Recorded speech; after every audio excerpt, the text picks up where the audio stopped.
So on social media, you guys see this determined, motivated, fit, well put together routine female through videos and pictures, and that is me today, but that has not always been me. My lifestyle has only been like that for the last 2 years, where I've been consistent.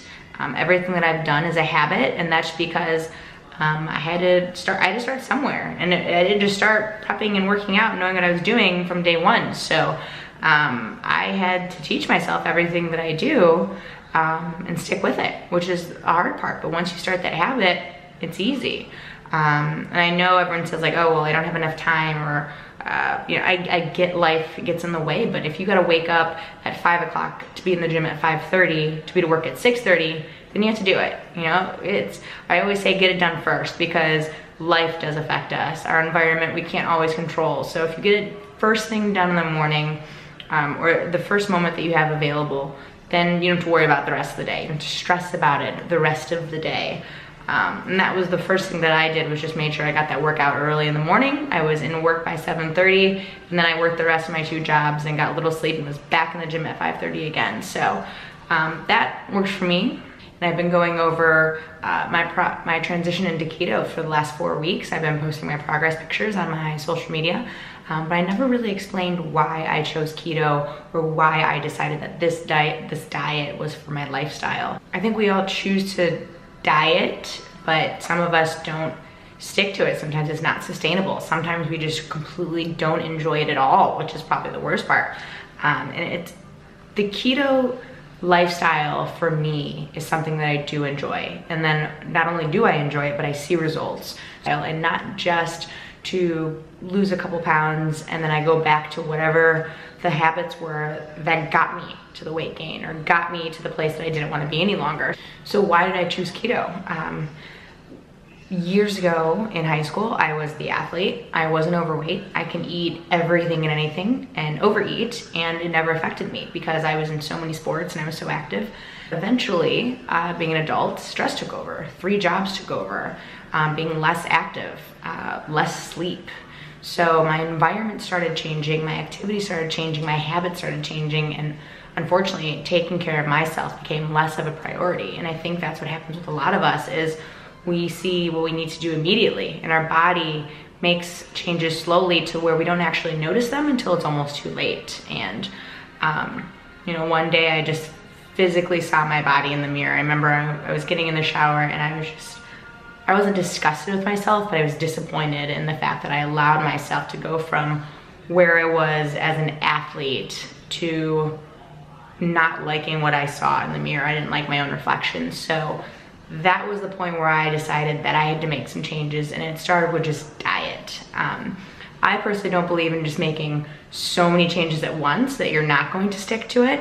And I know that I'm a person where if I miss one thing, then I kind of just throw everything else out the window because I couldn't accomplish it. So I start with progress goals. So my first goal was to cut out the pop. Pop was my big thing, and fast foods. I was eating Taco Bell like 3 times a week, and I'm talking at like 2 to 3 o'clock in the morning. So fast foods and pop were the first thing to go.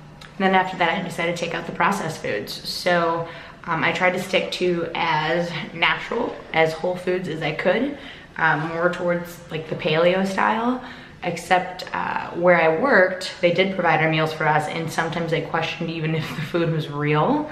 The chicken was definitely questionable, but I ate it. It was free. It was allowing me to put more money in my budget somewhere else. So again, the environment I allowed to control me a little bit more than I wanted, and it took me a little bit longer to reach my goals, but I kept at it.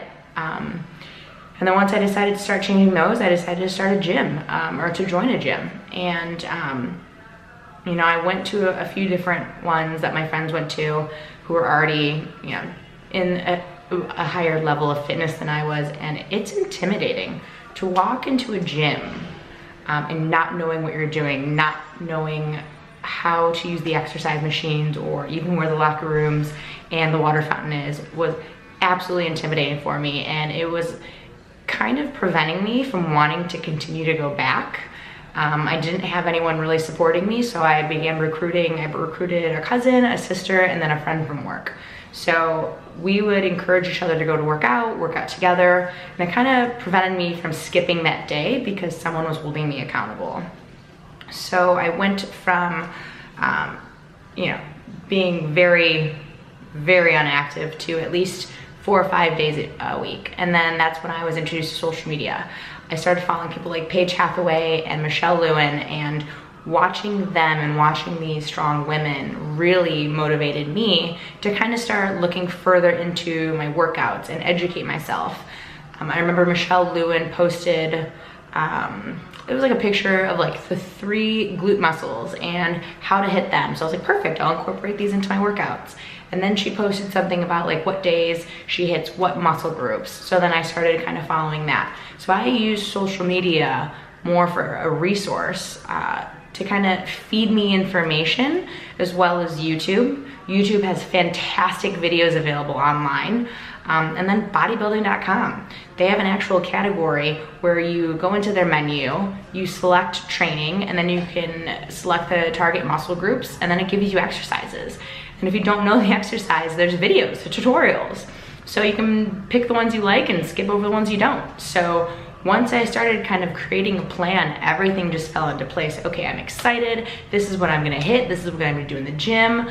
And I started seeing the results kind of come a little bit more quick for the fact that I was actually targeting what I needed to target and accomplishing everything that I set out to do. So, you know, the first 10 pounds for me was just kind of like a relief. And I remember like having my mom take these little progress pictures because I wanted to see how far I came, and it just felt good to start accepting my own body again. And then that was kind of like the turning point of like, all right, 10 pounds down, let's just keep going. I've created the habit. And then unfortunately I had a little bit of a scare with my back. I've always had kind of like a little pain going through my lower back and like the right side of my glute and thigh. And it came to the point where there were days where I couldn't walk. I'd be walking and then I would just drop and be paralyzed, and I couldn't walk for 24 hours.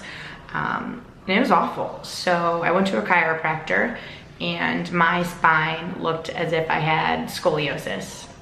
There's curves in places there shouldn't be curves, and then there were no curves where there should have been curves. So I had to do a lot of adjustments, and with that personal trainer and him helping me and educating me with form and new exercises, I really took advantage of that and learned from it. It wasn't just I needed someone to tell me what to do, but I wanted to learn from that person. Moving forward through that, eventually I started going from, okay, this is just weight loss, to this is me competing with myself, and I want to take this further. I want to see how far I can push my body. I want to see how muscular I can get, how lean I can get, how good I can feel. So I was going for the physical aspect of how far can I push my body with the knowledge that I have. At this point, physically I feel amazing. And then eventually I started noticing a couple other health problems, such as I'd go to text my trainer and I couldn't remember his name. Keep in mind, I've been working with this guy for a year. I should know his first name. There was things I was forgetting, daily activities, you know, parts of my routine. It was just kind of like a complete brain fog, and I just couldn't get around it. So I finally went to the doctor, and we did some blood work and went through a million questions and things like that. And my hormones were so bad. He told me that my blood work looked as if I was like a mid-50-year-old going through menopause. He said that I was unable to protect myself from cancers. He said that I was unable to have kids at that moment. My iron levels were way too high. I needed to get rid of my blood. Just so many imbalances. And for a doctor to tell me that was probably the true scare. And I remember I left home, or I sat in that parking lot crying in tears, thinking that here I felt so healthy and I thought I was doing all these great things for my body, but on the inside, it was not at all what I expected. So the doctor suggested that before we tried medication, that we change my diet. And this is where the diet really started coming into play. he started suggesting whether it was like yams for estrogen or avocados or the leafy greens or, you know, no soy, things like that. It really showed me that what you eat has an effect on your body and how your body functions. So I started digging a little bit more into that. So I started working with a dietitian out of Chicago. This is when I was living there. And I know a bunch of girls that do prep with him for their contests, and they look great. He does an amazing job. His name is Jake. He works with Bomb Squad Fitness. Great guy. He took me on, worked with my diet. Every week we did check-ins. And eventually he brought me to the keto diet. I believe it was to reset like my insulin levels, work with my hormones. And I fell in love with it. Once I got through the keto flu phase, I started researching it. Why am I doing this? What is the keto diet? How does it affect you? How does it affect the body? And kind of just going through that process it influenced me to really, again, push further to know how diet affected my body. So going through these meal plans and diet plans, prepping controls every aspect of your life. Oh my gosh, I'm going over my macros, or I can't have that lime or lemon, or I'm going over my calories, or, you know, can I have that? Can I not have that? It taught me how to prep food, which is great. Cooking healthy food in large quantities actually makes things a lot smoother throughout the week. But to sit there and have to worry about 10 calories, 20 calories, 50 calories, am I under, am I over, was exhausting. And it's actually kind of stressful.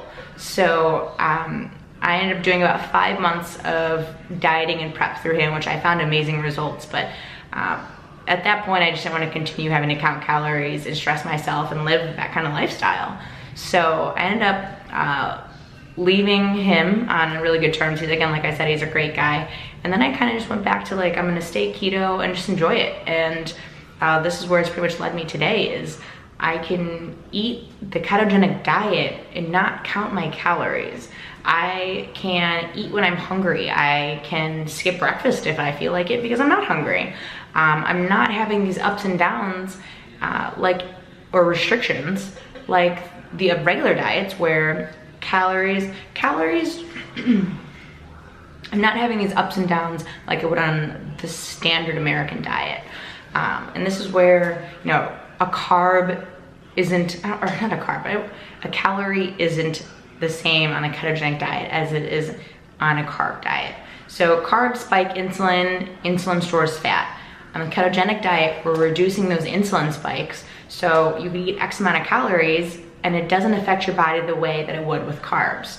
So therefore, I think like, what was it, Christmas. I went home for Christmas and I remember I pigged out, and my coach wanted to kill me because when I did my check-in, I literally just said, let's just move forward. Let's put this week in the past and let's get right back on it. I don't even want to discuss it. That week, I'm pretty sure I gained, at some point, I looked at the scale and it was like 11 pounds from Christmas weekend. And by the time I had to check in, I got it down to like 8, but that still freaked me out. So that just shows you how carbs affect my body. I gain weight so easily. So then here on the ketogenic diet, I remember we went on vacation, or it was like a week period. I'm not kidding you, I was probably eating excess of like 3,000 to almost 4,000 calories a day. And after 1 week, I gained 1 pound. That is it. So again, there's no restrictions, there's no calorie counting. It's just making sure that you're eating the right food, the right fats, you're hitting at least the right macros and percentages to stay in ketosis. And I enjoy it. How simple is that? And then you get results. So that's why I've chosen the ketogenic lifestyle. The diet is just, it's something for me, it works for me, and it's not something that I'm pushing on everyone or on you guys, but it's just something to think about, how diet 100% plays a role in how you feel, how it affects your body, and even your mindset, your attitude, and just the way you're living your day-to-day life. So, you know, it's definitely an option for anyone that wants to go down that route and try this lifestyle. I highly recommend it. But hopefully this gives you guys a little insight on why I've stuck with the ketogenic diet and why I'm vlogging about it, because I think that the experience in itself is absolutely something worth sharing. So again, like I said, if you guys have any questions, comment below, comment me on, or message me on my social medias. I'll get back to you guys. So until then, I will give you guys more updates, hopefully more recipes, things like that. Whatever you guys want to see, you let me know. I will talk to you guys then.